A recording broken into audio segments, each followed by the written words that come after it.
Hey everybody, it's Courtney back with another Fantastic Friday video.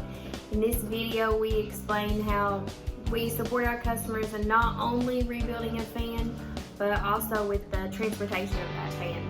So check it out. In this video you see a fan that we were able to help a customer with.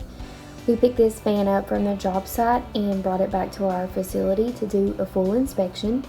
This fan had some bearing failure and shaft failure.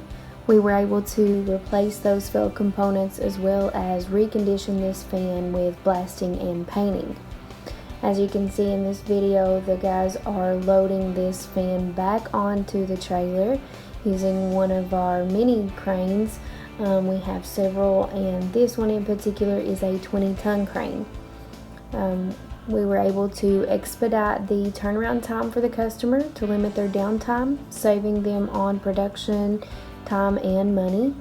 With the use of our separate division, Universal Crane and Construction, we're able to provide transportation to and from the job site.